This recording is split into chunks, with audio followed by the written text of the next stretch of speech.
আমি কখনই এমনভাবে দেখি না যে ছাত্ররা আর অ্যাডমিনিস্ট্রেশন দুটো ওয়ারিং ফ্যাকশন, দুটো ওয়ারিং ফ্রন্ট। আমরা বারে বারেই ছাত্রদের সঙ্গে বলার চেষ্টা করছি যে তাদের যে বক্তব্য, তারা তো সেটা থেকে তো আমরা তার এগেনস্টে তো ইসি যায়নি। আমরা তাদের বক্তব্য আইনি পরিধির মধ্যে থেকে যথাযথ জায়গায় পৌঁছে দেওয়ার প্রক্রিয়া শুরু করেছি, অনেকটা সাফল্য লাভ করেছি।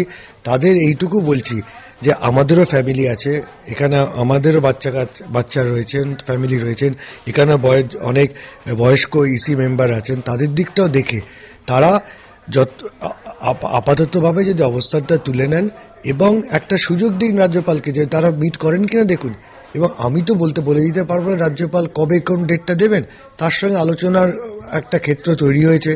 উনি কখনো বলেননি আলোচনা করব না, কিন্তু উনি যে ডেটটা তো উনি দেবেন, এই ব্যাপারটা কেন ছাত্রছাত্রীরা বুঝতে পারছে না, আমি সেটা খুব ব্যথিত হচ্ছে। কিন্তু তারা বাইরে বসে থাকবে, আমরা চলে যাব, এটা কখনো হতে পারে না। না, ওরা তো কখনো প্রথম থেকেই বলছিল ঘেরাও করছেন, আমিও কখনো বলিনি আমি ঘেরাও হয়ে আছি। তারা বলেছেন অবস্থান করছেন, এবং তারা বলেছিলেন প্রথমে যে অবস্থান মানে আমরা চলে গেলে তাদের ওপর দিয়ে যাব। অমানবিক কখনো আমি করব না, তার থেকে চাকরি ছেড়ে দেবো তাও ভালো।